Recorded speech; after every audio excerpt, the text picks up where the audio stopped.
Hello everyone. So I wanted to break down how to do a half pigeon pose.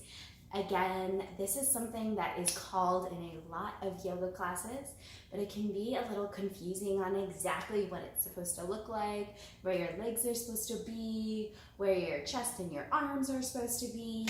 So I just wanted to take a couple-minute video to kind of walk through the proper alignment that you want your hips, how you want your legs, your upper body. There's a couple different options.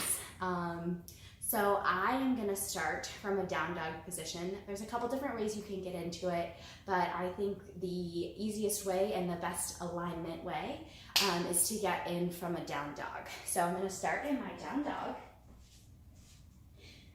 Hands are pressed firmly, hips are nice and high. From here, you'll lift your right leg up to 3-point. Start to point your toes. Bend up at your knee, so you start to slightly open your hip, and then fully open your hip, but still keeping your arms kind of pressed firmly into the mat. And then as you exhale, start to flex your right toes, pull your knee in towards your chest. Bring your right knee slightly to the outside of your right hip.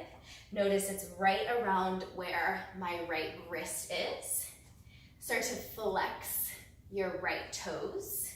Now you'll hear in a lot of classes, teachers will call to bring your shin parallel to the mat. That can be a little bit tricky if you have any issues with your knees or if you have super tight hips. So know it's totally okay to bring your foot a little bit closer towards your groin. The important thing is keeping it flexed, and then you want to work to square off your hips. So what that means is you want both hip points pointing in the same direction. So it's okay if one hip is lifted off the mat. You can utilize a block or a blanket or something in order to kind of help keep them even, or if you don't have anything, again, the important thing is keeping them squared off. So it might be lifted a little bit, that's okay. And then once you've got your hips squared off, inhale, lengthen up your chest. And then as you exhale, you'll start to walk your hands forward. I'm gonna pause here so you can see my back leg. You want your toes pointing straight back, and you want your leg to be going straight back behind you in line with your hip. So you don't really want your foot kind of pointing off one side or one knee out going a little cockeyed. You want it straight back behind you. And then from here, you can go as far or as high as you want. So some people might pause here. You might be able to come down to your forearms. Some days you may even be able to come all the way down to your forehead. Again, no matter where you're at, your body's going to be a little bit different each day. And the key parts of our half pigeon pose is to recognize that it's a forward folding position, and it's a really good way to come back to and recenter yourself and to start to internally look in, both figuratively and literally, because literally you're looking in and looking down, and figuratively it's a good time when our head is rested or maybe closing our eyes and coming back to an intention that we chose at the beginning of class, and utilizing your breath to really press through any tension or unease that you feel in your hips. And know that it is totally normal for this pose to feel uncomfortable, and it's totally normal to feel a little bit of tension, and it's okay.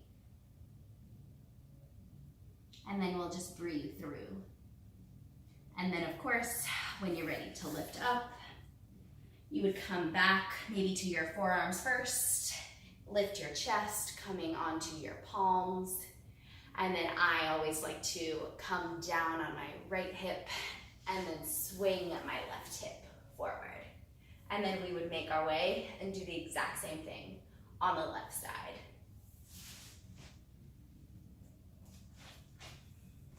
So I hope you got something out of seeing that demo of half pigeon. Again, I know it's called in a lot of classes and we don't always have time to explain proper alignment. So again, the key things are making sure your hip points are pointed in the same direction. The leg that's back, you want it straight behind you and kind of your foot in line with both your hip, your knee, and your ankle. And then it's okay if your leg that is parallel to the front of the mat is lifted a little bit. Again, that important thing is keeping your hip points pointing forward and just going as far as your body wants you to go. Again, listening to it is one of the key things in yoga. So listening how far down, how deep a stretch, etc. Again, if you guys have any questions, I'm always here. Let me know, and I will see you in the next video. Thanks, guys.